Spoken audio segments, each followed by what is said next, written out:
tentang COVID-19 dewasa ini cukup bagus dalam arti mereka melihat COVID-19 sebagai sebuah virus yang sangat mematikan.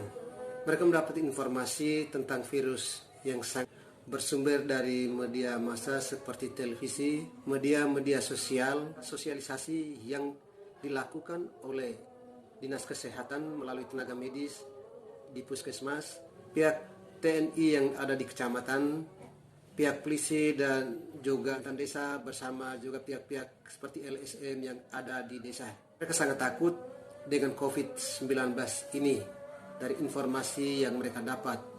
Kenapa? Karena ini penyakit yang sangat mematikan.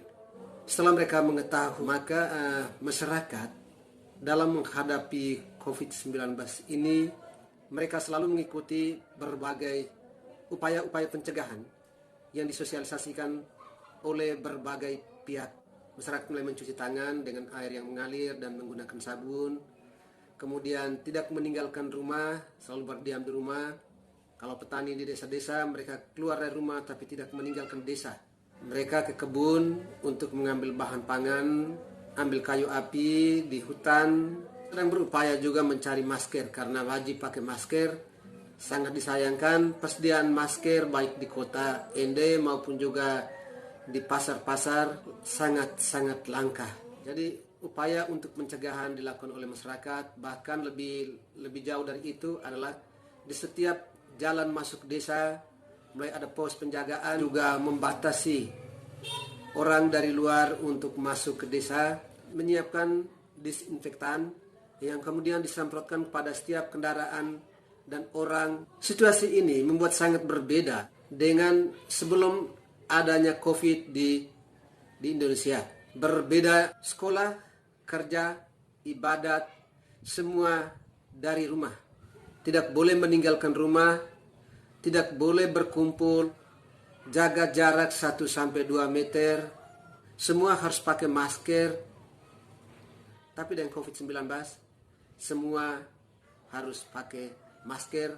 Walaupun sampai hari ini warga masyarakat di desa kurang lebih 5% memiliki masker karena kelangkaan masker. Bukan mereka tidak bisa beli, tapi karena kelangkaan masker. Dan juga berbagai bantuan juga belum sampai di desa. Dan ya, yang berbeda yang lain adalah mobilitas mati. Kendaraan-kendaraan dari luar ke desa juga mati, dan sebaliknya kendaraan dari desa mau ke kota juga mati. Ketika mobilitas mati, permasalahan yang dihadapi oleh masyarakat adalah kesulitan pangan. Tapi untuk jangka pendek, masyarakat di pedesaan, masyarakat lokal terutama, mereka masih memiliki pangan yang mereka kembangkan. Apalagi di musim seperti ini, di bulan April sampai Mei, itu masih musim panen, baik jagung maupun juga padi dan tanaman pangan yang lainnya. Namun tidak semua masyarakat memiliki tanaman pangan yang rata-rata hidup dari petani, tapi kemudian petani ini masih dikelompok-kelompokkan. Yang pertama, petani yang mengembangkan tanaman pangan utuh itu seluruh jenis tanaman pangan lengkap dengan padi. Kelompok petani yang mengembangkan tanaman pangan tapi tidak menanam padi. Kenapa tidak menanam padi? Kita juga tahu bahwa bantuan pemerintah yang sangat panjang, mulai dari pasar beras murah, kemudian beras miskin yang disebut dengan raskin, kemudian rastra atau beras sejahtera, dan sekarang bantuan langsung non tunai yang arahnya juga ke pangan. Dan di sini tekan pada beras. Saya kira sudah sekian waktu pemerintah memberikan bantuan pangan dalam bentuk beras dan dalam macam-macam program. Dan ini kemudian tanaman pangan secara khusus padi.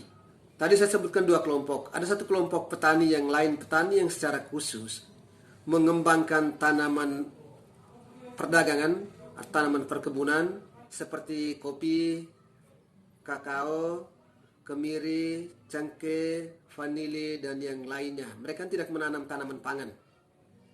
Selain petani yang mengembangkan tanam perdagangan atau petani yang dalam kelompok ini, atau petani yang mengembangkan ternak semata, atau juga petani yang mengembangkan tanaman hortikultura semata seperti sayur, bawang. Kelompok ini tidak mengembangkan tanaman pangan. Mereka mengembangkan mono usaha tani. Ketika menghadap situasi COVID seperti ini menjadi kesulitan karena hidup mereka bukan bergantung pada kebun tanaman pangan. Mereka hidup bergantung pada pasar.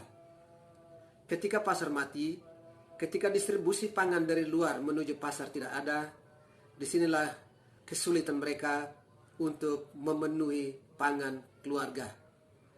Bersyukur dan beruntung di desa-desa di komunitas Lio dan juga Ende masih ada solidaritas dari sesama petani yang juga cukup baik, masih memberikan pisang, ubi,